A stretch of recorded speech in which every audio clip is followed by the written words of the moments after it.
My name is Anna Morgan Smith, and this is my response to Chapter 10, the development of online courses. Online learning is becoming very popular among institutions that wish to offer high-quality, active learning that reaches a large number of diverse students. Because the access to the Internet is available to almost everyone, these courses can be offered at relatively low cost to students and offer flexibility in learning. Web-based learning is resource-rich and can cater to a variety of learning styles. While there are positives of online learning, the development of these courses is not to be taken lightly. It is a complex process that requires much thought and collaboration. In Chapter 10, Kaplan and Graham note that there is no standard definition of what constitutes an online course, but there are two basic categories of online learning, those that are text-based and those that are specifically designed for the Internet setting.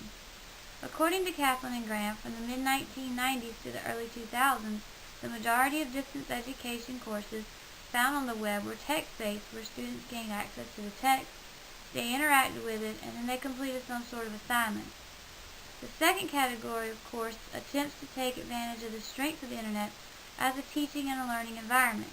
These types of courses are shifting learning from a teacher-to-learner model to more of a learner-to-learner community where students interact and share resources together. No matter the type of online learning that is being developed, there are certain universal design elements that should be considered. These courses often take more anticipatory effort than traditional classes. Of course, a personalized welcome should be included so that there is a positive first impression between the learners and instructors. General information about the course and online learning as well as technology requirements should also be stated. Navigation of the course is essential so students know how to access the information being presented. As with any course, the syllabus and schedule laying out expectations, assignments, and deadlines must be given to learners. Since learners in these courses often need more support than in traditional classroom settings, knowing how to get the support is vital to student success. They need to know how to access any help they need. And finally, administrative policies from the instructor and the institution, such as academic integrity, should be presented.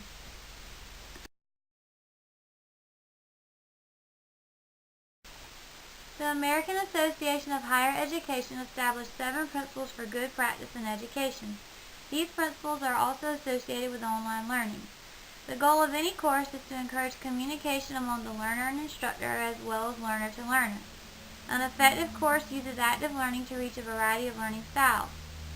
Feedback is essential to student and teacher success and must be used for growth by both parties. The teacher should always set high expectations and help keep students on task. Finally, understanding and respecting the diverse population of learners in each course as well as their unique learning styles is essential to the success of the learners in the course as well as the course itself. While each institution may have their own set of principles or additional guidelines, all courses should be measured equally against a set list of universally accepted criteria. Because online learning is much different than the traditional classroom setting, teachers must learn to adapt to this new age classroom. Many teachers embrace the opportunities of online learning, however, many are not as open to the concept. In order for an online class to be successful, there must be faculty buy-in, and faculty must see the positive aspects of this new type of learning and teaching. They must have adequate training in using technology and must be open to changes or shifts in traditional pedagogy. They must recognize the importance of the larger amount of anticipatory effort and must be willing to invest time in this crucial step.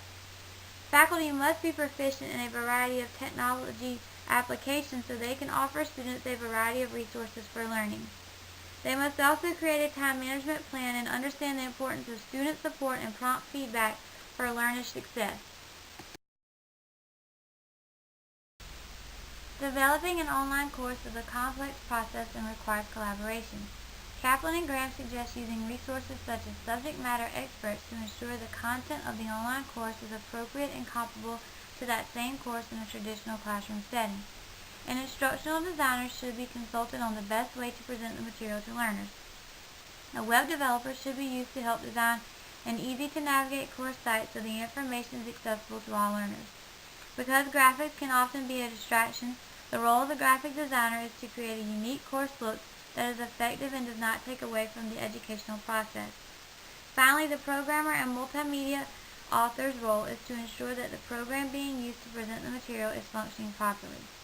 Each of these roles is essential to the success of an effective online course.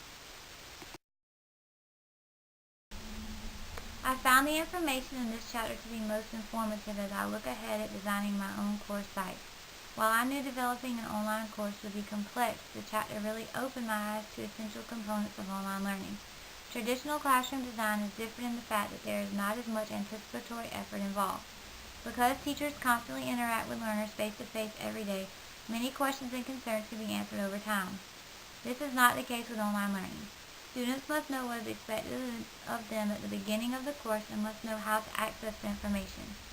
Because online learning offers flexibility in completing assignments, all resources learners need to be successful should be available. Making sure learners have prompt feedback is essential. I am excited to move to this project and look forward to taking these design principles from Chapter 10 and applying them to my course so that I can develop an effective online course.